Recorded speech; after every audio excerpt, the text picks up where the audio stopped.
G'day fellow miners and welcome back to my Feed the Beast Unleashed test world. This is Feed the Beast Unleashed Armitige Explains, and today we're going to talk about the Auto-Brewer. The Auto-Brewer is a pretty cool block. Basically it is what it says it is. It's an auto brewing machine, so it combines multiple brewing stands into one compact little square or cube, and we'll have a look inside the interface. You can see here several different sections. There's the ever familiar Minefactory reloaded energy, work ticker and idle ticker. There are three separate inventory sections. One is labeled potion, one is labeled type, one is labeled resources. And to explain these, basically this is where the potions are processed, and each step of the creation of a potion, they move down to towards the bottom. This is the type of ingredient that is being added to the potion. So in the case of a starting potion, you would have a bottle of water here, you would have nether wart here, and it would create an awkward potion. And this section is fairly self-explanatory. This is where the resources reside. Now you'll see later on that this machine is quite clever in that whatever type of ingredient is in these slots, the corresponding resource slots will only fill with that type. So if you have nether wart here, this resource row here will only fill with nether wart. If you have spider eye here, for example, this section will only fill with spider eyes. In automation, that is. So this is quite a clever little piece of equipment, and we will have a look at it in action right now. Okay, so I have an auto brewer here set up, ready to go. It is being powered by a quantum generator. Being a Minefactory reloaded block or machine, it can either be powered with industrial craft power or buildcraft power, so it will accept both types of power. If we have a look inside here, you'll notice that I've set up a row of, or a sequence of potion ingredients, starting with nether wart, then a ghast tear, then gunpowder, then a glowstone. Now if we get ourselves a bottle of water and we pop that in the top slot, you can immediately see the machine goes to work and it starts to basically apply the nether wart to the bottle of water and turn it into an awkward potion. It then gets to the next step, which is the ghast here, applies it to the awkward potion, which gives us, of course, a potion of regeneration. Next we add the gunpowder, which will give us a splash potion of regeneration. And then lastly we add the glowstone dust, which gives us the second tier, or regeneration 2. So pretty neat. So there we have our little regeneration 2 potion, which we can hit ourselves with. Now the neat thing about this machine is if I put one bottle in here and we wait for it to turn it into an awkward potion,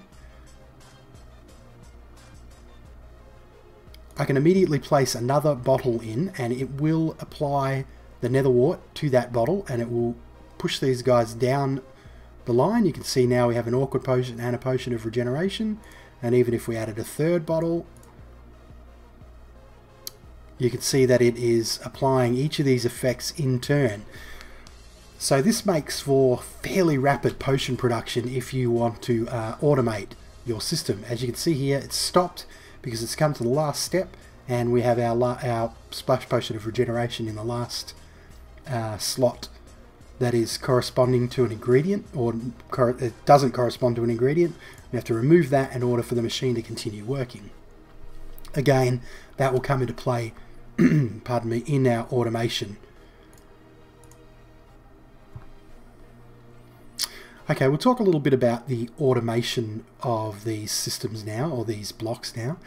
Very simple way to automate your auto brewer is to just have I've got here a chest with water bottles, with a hopper feeding into the top of the Auto-Brewer.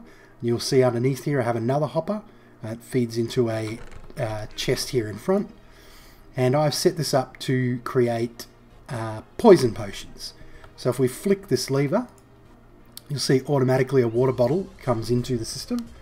And you can see that the hopper is not draining any of the resources from the Auto-Brewer. It is not removing the bottles, it's not removing the netherwort or the spider eyes. But you can see nothing is in this third slot.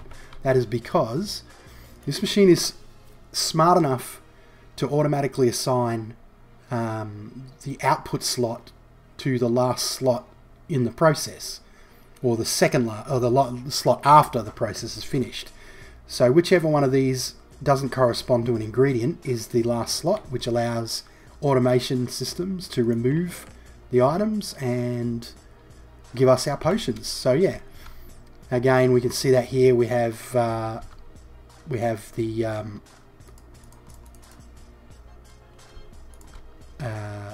healing potion. If we turn this on, we can see that the bottle of water is getting processed into an awkward potion, and then it will get processed into a healing potion, and it disappears from the auto enchanter and is placed in this chest. Nice and neat. We could do this again with our regeneration potion if we like, and we turn it on.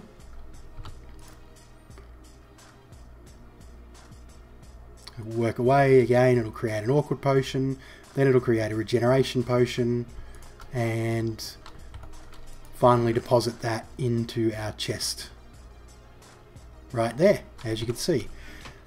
The beautiful thing about these Auto-Brewers is that they don't have to start with water. If you want to, you can take an already brewed potion, place it in the Auto-Brewer, and it will add the extra ingredients to your potion. So you could have an Auto-Brewer dedicated to making potions, splash potions. You could have an Auto-Brewer dedicated to making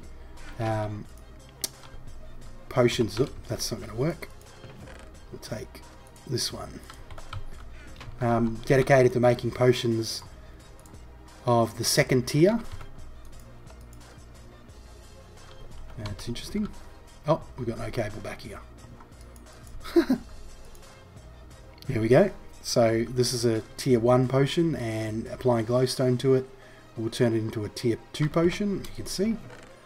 So you can either completely do a complete potion with all of the modifiers on it, or you can do your potions in sections. So you may have, for example, one Auto-Brewer that just creates awkward potions, and then have a series of different Auto-Brewers that apply different ingredients. So you know, you could have one that we take out this, and we take one of our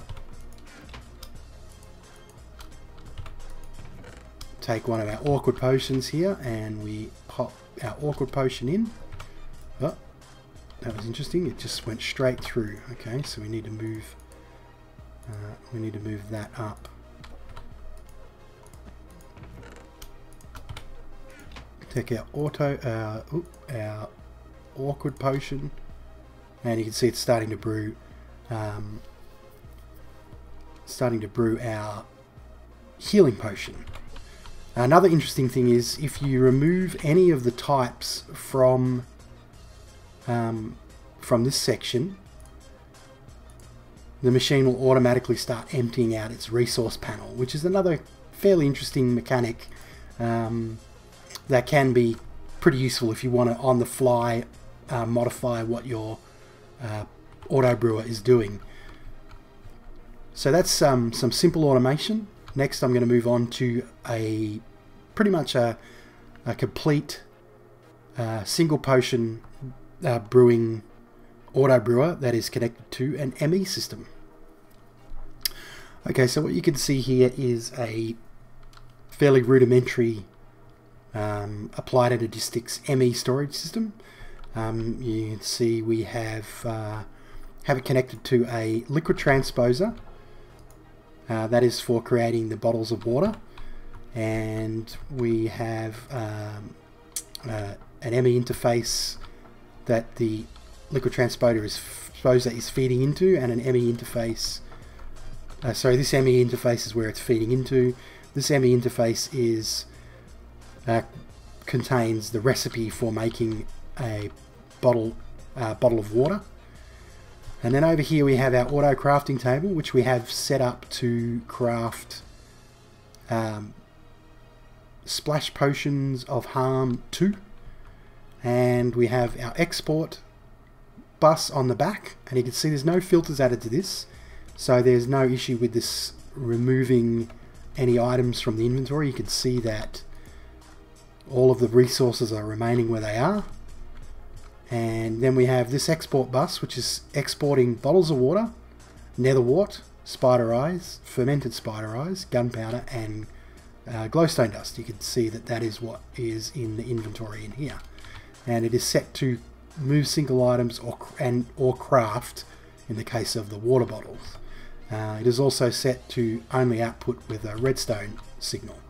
So right now we have it turned off. We have a look in this inventory. You can see that there's some splash potions in here already, and we have all of our ingredients required to create our potions. So if we flick this switch, we can see now this is filling up with glowstone here, and you can see it's only filling up this row. It won't fill any of the other rows up at all.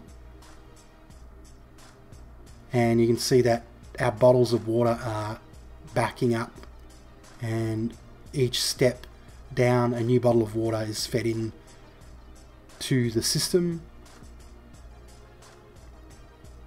and eventually we'll get down to this first slot that isn't corresponding to an ingredient, marking this as an output slot.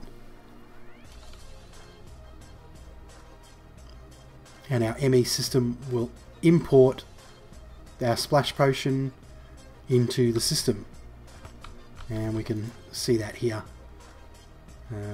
We have, well, let's take all of these out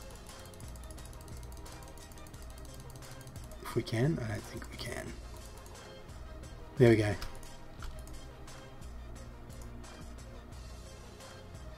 And we should see, yep, there we are. So that is a slightly more complex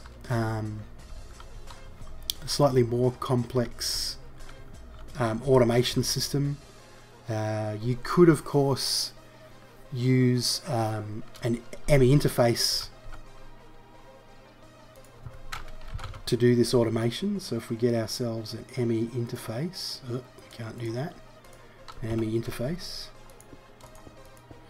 and we tell the ME interface that a bottle of water creates a splash potion of harm 2, and we encode that, and we then place that in our ME interface like so.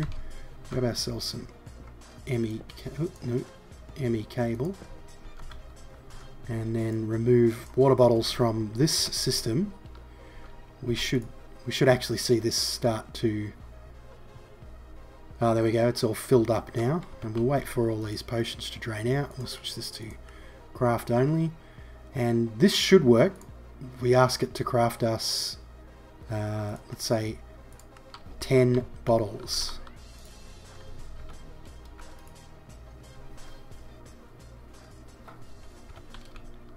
So yeah, you can see it's feeding in the bottles one after the other from our ME interface, and we're probably going to run out of water.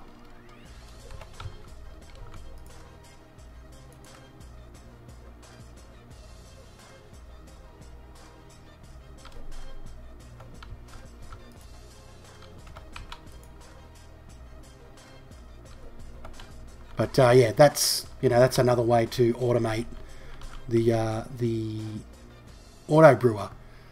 So yeah, a very, very handy little block for, you know, rapid production of multiple potions. As I said, you could have